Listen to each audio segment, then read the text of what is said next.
Hello dear students, అందరికీ నమస్కారం. Welcome to biology it simple love YouTube channel and biology it simple love mobile app. నేను మీ Lakshman sir from Vizianagaram.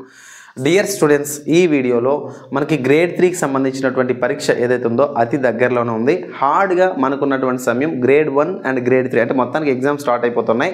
7 days మనకి ఉన్నటువంటి hard time, ఓకేనా? మరి 7 daysలో సైన్స్లో మనము best and top most expected topics ఒక 16 టాపిక్స్ని మీతో డిస్కస్ చేయడానికి మీ ముందుకు రావడం జరిగింది. డియర్ స్టూడెంట్స్, ఈ వీడియో మీకు గనక నా మీద కాన్ఫిడెన్స్ ఉంటేనే ఈ క్లాసెస్ ఏవైతే ఇక్కడ ఉన్నాయో ఇవి ఫాలో అవ్వండి. నచ్చకపోతే ఎవరు ఫాలో అవ్వాల్సినటువంటి అవసరం లేదు. ఫాలో అవ్వమని మ్యాండేటరీగా కూడా చెప్పడం లేదు. As per best of my knowledge, నాకున్నటువంటి అనుభవంతో నాకున్నటువంటి జ్ఞానంతో నేను ఏవైతే ఎక్స్పెక్టెడ్ టాపిక్స్ ఉన్నాయో చెప్పబోతా ఉన్నా.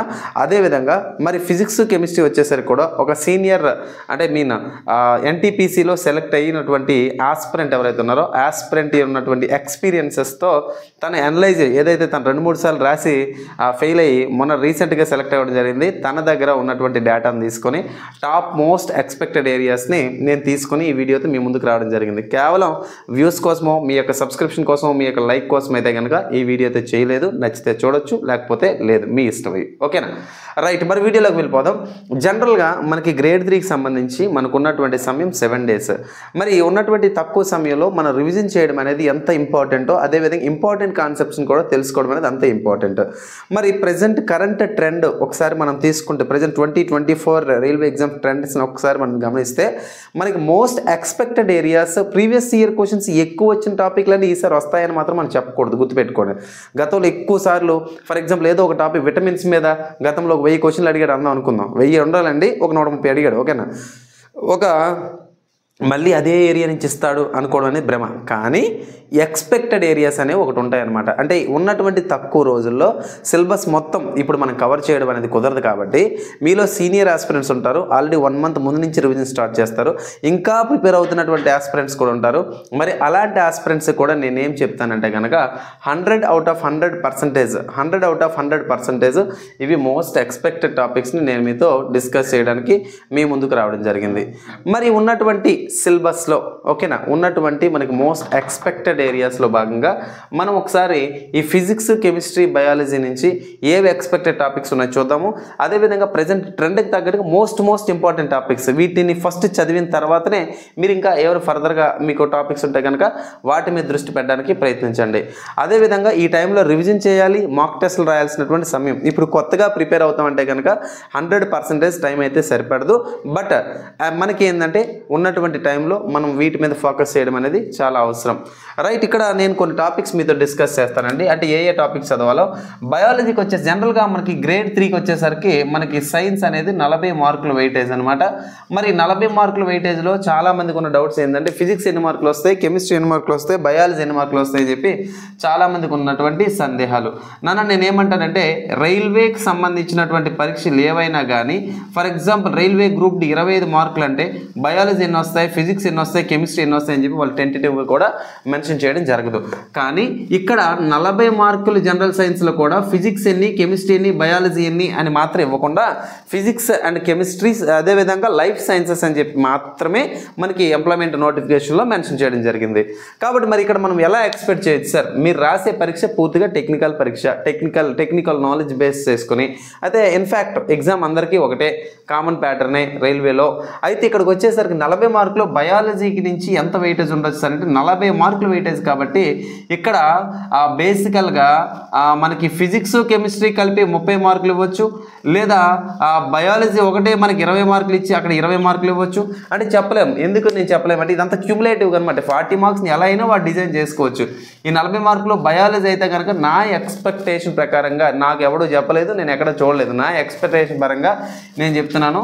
బయాలజీ అయితే కనుక 7 నుంచి 10 మార్కుల దాకా ఉండొచ్చేమో అని అంటున్నా. గరిష్టంగా 10 మార్కులు. కానీ నా ఎక్స్పెక్టేషన్ ఏంటంటే 7 మార్కులు, ఖచ్చితంగా 7 మార్కులకి అవకాశం ఉన్నట్టుగా నాకైతే పాత పేపర్లు అన్నీ చూసిన తర్వాత అనలైజ్ చేసుకోగలుగుతున్నా. ఓకే, మరి ఇందులో సిలబస్లో భాగంగా బయాలజీలో మొదటగా మనం ఫోకస్ చేయాల్సినటువంటి పాఠాలు ఏంటి అంటే వ్యాధులు, అంటే డిసీజెస్ ఏవైతే ఉన్నాయో ఈ డిసీజెస్ వ్యాధుల మీద మీరు బాగా ఫోకస్ చేయాల్సినటువంటి అవసరం ఉందండి. వ్యాధుల్లో మీ అందరికీ తెలుసు బ్యాక్టీరియాకి సంబంధించినటువంటి వ్యాధులు, అదేవిధంగా వైరస్కి సంబంధించినటువంటి వ్యాధులు, అదేవిధంగా ప్రోటోజోవా సంబంధించిన వ్యాధులు, మేజర్గా మోర్ ఓవర్ కరోనాకి సంబంధించినటువంటి అప్డేట్స్ ఏవైతే ఉన్నాయో వాటిని కూడా మీరు చూడాల్సినటువంటి అవసరం ఇక్కడ ఉంది. ఓకేనా, మరి వ్యాధుల గురించి మనము వ్యాధుల గురించి మనం క్లియర్గా మనం పీడిఎఫ్లో మెన్షన్ చేయడం జరిగిందండి. ఓకేనా, ఎవడో కామెంట్ పెట్టాడు నిన్న మొన్న, నువ్వు బిజినెస్ చేస్తున్నావు, అరే స్వామి నేను చేసేది బిజినెస్ అయితే 1000 రూపాయలు 2000 పెడతారా బాబు, 100 రూపాయలకి ఎవడు పెట్టాడు, అర్థమైందా? 100 రూపాయలు 3 నెలలు ఇచ్చి 90 రోజులకి రూపాయి కన్నా 2 రూపాయల కన్నా తక్కువ, రూపాయి పావలా కూడా కాదండి, రూపాయి 1.1 పైసా మనం తీసుకున్నట్టు, అర్థమైందా? నువ్వు ఇచ్చే రోజుకి 1 రూపాయికి నేను బిజినెస్ చేసి బతికేస్తానా? ఒకసారి అది కూడా గమనించండి, అర్థమైందా? ఊరికే ఏమీ కాదనమాట, అర్థమైందా? సో యూట్యూబ్ ఛానల్స్ ఎక్కువైపోయి ఇవన్నీ ఎక్కువైపోవడం లేదంటే ప్రతిదీ తక్కువ, దాన్ని ఏమంటారు ఫ్రీ ఆఫ్ కాస్ట్ వచ్చేస్తున్నాయి కాబట్టి మీకు ఏం పెట్టినా అది బిజినెస్ లాగా కనిపిస్తూ ఉంటుంది, అర్థమైందా? నేనైతే కనుక మీకోసం మీ వెల్ఫేర్ కోసం నేనైతే కంటెంట్ మంచి కంటెంట్, మీరు ఒకసారి ఏ యూట్యూబ్ ఛానల్ అని కంపేర్ చేసుకోండి, ఏ ఒక్క యూట్యూబ్ ఛానల్ అయినా బయాలజీ సైడ్ని మాట్లాడుతున్నా, బయాలజీకి ఫుల్ టు ఫుల్ లెంత్లోని మీకు నా దగ్గర దాదాపుగా 1000+ వీడియోస్ నేను యూట్యూబ్లోనే పెట్టా. 1000+ బయాలజీ వీడియోస్ ఏ ఛానల్లో ఉన్నాయి ఒకసారి గమనించుకోండి, మిమ్మల్ని ఒకసారి మీరు ప్రశ్నించుకోండి, అర్థమైంది? మీకు తెలుసో లేదో నెక్స్ట్ డే వీడియో రిలీజ్ చేయాలంటే ఇప్పటిదాకా రిలీజ్ చేసిన వీడియోలన్నీ బయాలజీ సిలబస్ ముక్క చెప్పేసినట్టే, ఇంకేం లేవు. కానీ నేను మళ్ళీ ఇంపార్టెంట్ కాన్సెప్ట్స్ అన్ని మళ్ళీ కలెక్ట్ చేసుకొని మళ్ళీ చేయడం జరుగుతూ ఉంది, అదొకసారి గమనించండి. ఓకేనా, రైట్. మరి ఇక్కడ సెకండ్ పాఠంకి వచ్చేసరికి, సెకండ్ పాఠంలో భాగంగా కణము, ఈ కణం వచ్చేసరికి 8th క్లాస్ ఎన్సీఆర్టీలో ఉంది, 9th క్లాస్ ఎన్సీఆర్టీలో ఉండడం జరిగిందండి. ఈ కణము దీని నుంచి క్వశ్చన్స్ మనం ఎలా ఎక్స్పెక్ట్ చేస్తారంటే, కణానికి సంబంధించి కణంలో ఉన్నటువంటి భాగాలు లైసోజోములు, రైబోజోములు, endoplasmic reticulum, rough endoplasmic reticulum, smooth endoplasmic reticulum, అదే గరుకు అంతర్జీవ ద్రవ్యజాలం, నునుపు అంతర్జీవ ద్రవ్యజాలం, కేంద్రకం, అదేవిధంగా కణద్రవ్యము, అదేవిధంగా కణత్వచము, అదేవిధంగా కణకవచం, ఇలా ఉన్నాయి కదా సెల్ ఆర్గనెల్స్ అన్ని కూడా. వీటి ఫంక్షన్ డైరెక్ట్గా అడిగే అవకాశం ఉంది. సో డైరెక్ట్గా ఫంక్షన్స్ అడగొచ్చు లేదా మ్యాచింగ్స్ రూపంలో అడగొచ్చు, అంతే తప్ప 9th class 8th class text book దాటి అయితే ప్రశ్నలు అనేవి వెళ్ళిపోవు అనమాట. ఓకేనా, తర్వాత కణజాలాలు, ఇది చాలా చాలా చాలా చాలా ఇంపార్టెంట్ పాఠం. నేను ఆల్రెడీ ఒక 2 రోజుల క్రితం 52 నిమిషాల నిడివితోనే జంతు కణజాలాల పాఠం రిలీజ్ చేయడం జరిగింది. ఓకేనా, సో ఈ కణజాలాల మీద బాగా చదువుతారు, ఎందుకంటే బాటనీ పార్ట్ నుంచి కూడా కణజాలాలు అనేవి కాస్త ఇంపార్టెంట్. ఈ టాపిక్ నుంచి క్వశ్చన్స్ అన్ని రిపీట్ అవుతూ ఉన్నాయి. ఓకేనా, ఏదైనా కానీ ఉన్న టైం అయితే తక్కువ ఉంది, ఈ పాఠాలు చూసినాక మీరు ఇంకే పాఠాలని చూసుకోండి అని చెప్తాను. ఓకే, తర్వాత పోషణ, న్యూట్రిషన్కి వచ్చేసరికి ఓకేనా, మొక్కల్లో పోషణ, జంతువుల్లో పోషణ. ఇక్కడ మొక్కల్లో పోషణ అంటే కిరణజన్య సంయోగ క్రియ, అంటే ఫోటోసిన్సిస్ గురించి మీరు కంప్లీట్గా చదువుకుంటారు. అదే ఫోటోసిన్సిస్ అంటే ఏంటి, వాటికి సంబంధించిన అంశాలు. అదేవిధంగా జంతువులు అంటే మానవుని యొక్క జీర్ణ వ్యవస్థ. ఓకేనా, మానవుని యొక్క జీర్ణ వ్యవస్థ, అందులో ఉన్న ఎంజైమ్లు ఏవి, ఈసారి ఖచ్చితంగా ఎంజైమ్స్ బేస్ చేసుకుని క్వశ్చన్ అనేది ఎక్స్పెక్ట్ చేయొచ్చు అనమాట. సో ఎంజైమ్ బేస్డ్ క్వశ్చన్స్ ఏమైనా వస్తే రావచ్చు. ఓకేనా, తర్వాత కాన్సెప్ట్కి వచ్చేసరికి ప్రత్యుత్పత్తి. ఓకేనా, ప్రత్యుత్పత్తిని నేను ఎక్కువ ట్యాగ్ చేస్తా ఉన్నాను ప్రతి వీడియో దగ్గర. ఎందుకు సార్ ప్రత్యుత్పత్తి దగ్గర నేను ట్యాగ్ చేస్తా ఉన్నాను అంటే, ప్రత్యుత్పత్తి నుంచి వ్యాస్ట్ టాపిక్, కాస్త పెద్ద టాపిక్ అనమాట. మరి పెద్ద టాపిక్లో ప్రత్యుత్పత్తి నుంచి క్వశ్చన్స్ అనేవి ఎక్కువ అడిగినటువంటి సందర్భంలోనే ప్రత్యుత్పత్తి నుంచి కూడా క్వశ్చన్స్ అడుగుతారు కూడా. ఓకేనా, సో ఇందులోని ప్రత్యుత్పత్తి గురించి గత వీడియోలో కూడా నేను చెప్పాను, అంటే బేసిక్ ఎలా ఏ క్వశ్చన్స్ వస్తా ఉన్నాయి, ఏంది వాట్ ఈజ్ వాట్ అని చెప్పి మీకు చెప్పడం క్లియర్గా జరిగింది.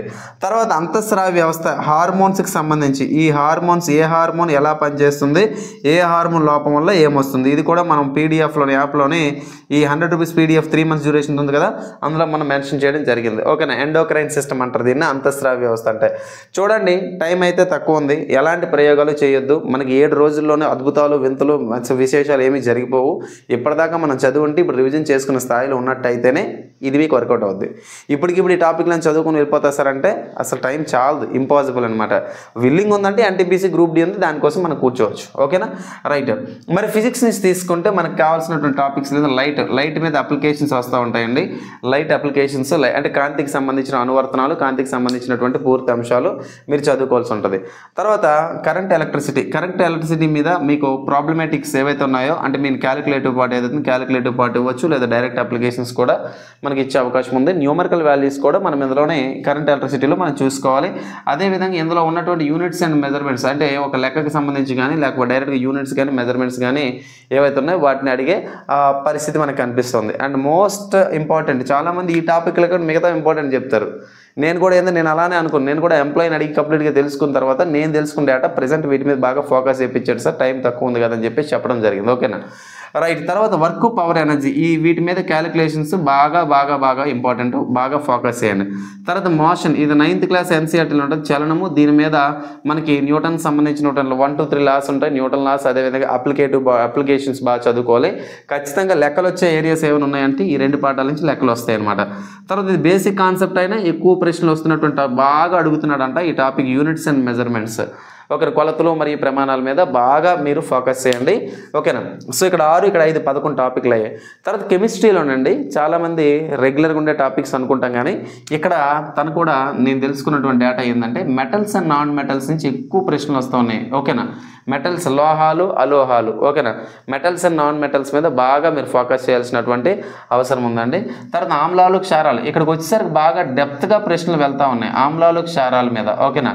సో యాసిడ్స్ అండ్ బేసెస్ మీద బాగా డెప్త్గా క్వశ్చన్స్ ఉంటా ఉన్నాయి, అది కూడా మీరు బాగా ఫోకస్ చేసుకోండి. తర్వాత కెమికల్ ఈక్వేషన్స్ అడుగుతాడు. కెమికల్ రసాయనిక చూడండి సమీకరణాలు, రసాయన సమీకరణాలు. తర్వాత అటామిక్ స్ట్రక్చర్, పరమాణు నిర్మాణం. తర్వాత matter, mixer, compounds. Matter, solid, liquid, gas ఏవైతే ఉన్నాయో వీటికి సంబంధించినటువంటి అనువర్తనాలు ఏవైతే ఉన్నాయో అనువర్తనాల మీద బాగా ఫోకస్ చేయండి. సరే, 16 టాపిక్లు చదివితే సరిపోతుందంటే ఉన్నటువంటి సమయం 7 రోజులు. ఈ టైంలో మన ఇంపార్టెంట్ టాపిక్ చూడాల్సిన ఏమైనా ఉన్నాయా సార్ అంటే ఈ టాపిక్స్ మీద మీరు చూసుకుంటే సరిపోద్ది అనమాట. ఓకేనా. సో ఈ ఉన్న టైంలో, ఇప్పుడు ఉన్నటువంటి షార్ట్ టైంలోని మీకు వీడియో క్లాసెస్ అయితే కనుక, వీడియో క్లాస్ అయితే నా దగ్గర ఫిజిక్స్, కెమిస్ట్రీ క్లాసెస్ సంబంధించి కెమిస్ట్రీ క్లాసులు ఉన్నాయి, కానీ ఈ టైంలో ఈ వారం రోజుల్లో నేనైతే వీడియో క్లాసెస్ రికమెండ్ చేయను. ఇన్ఫ్యాక్ట్ మీరు తర్వాత ఎన్టీపీసీ లేకపోతే ఇంకేదైనా ఎగ్జామ్స్ ప్రిపేర్ అవుతానంటే వీడియో క్లాసెస్ ఇప్పుడు నుంచి తీసుకుని ప్రిపేర్ అవ్వచ్చు, కానీ ఈ వారం రోజులు వీడియో క్లాసెస్ అయితే నేనైతే చెప్పను. ఖచ్చితంగా చెప్తాను. నా దగ్గర క్లాసులు ఉన్నాయి కానీ నేను చెప్పను, ఎందుకంటే ఈ టైంలో మీతో ఆడుకోవాల్సినటువంటి టైం అయితే ఇది కాదు. ఓకేనా. అసలు ఏంటంటే చాలా క్లారిటీగా, ఓకేనా, నేను కూడా మీలానే నేను కూడా ఒక యాస్పిరెంట్ని ఒకప్పుడు, అర్థమైందా. సో కాబట్టి దాన్ని ఏమంటారంటే ఎంత మీరు సఫర్ అవుతారో, ఎంత ప్రెజర్ ఈ టైంలో ఉంటుందో, ఇంటెన్షన్ ఏందనేది నేను ఈజీగా ఐ కెన్ అండర్స్టాండ్. ఓకేనా. రైట్. మరి ఈ టాపిక్స్ మీద బాగా వర్క్ చేయండి ఉన్నటువంటి తక్కువ టైంలో. ఓకేనా. అండ్ నా దగ్గర పీడిఎఫ్ అయితే ఫిజిక్స్, కెమిస్ట్రీ, బయాలజీ పీడిఎఫ్స్ అన్నీ ఉన్నాయి నా దగ్గర. కంప్లీట్గా ఎన్సీఆర్టీ, రైల్వేకి అయితే ఎగ్జాక్ట్గా అప్రాప్రియేట్గా తయారు చేసిన మెటీరియల్స్ కావాలంటే మన యాప్ బయాలజీ ఇట్స్ సింపుల్లో యాప్లు తీసుకోండి. కామెంట్ బాక్స్లో ఫస్ట్ కామెంట్ ట్యాగ్ చేస్తా. ఓకేనా. Right. Thanks for watching this video. Thank you very much. Have a nice day. Thank you all.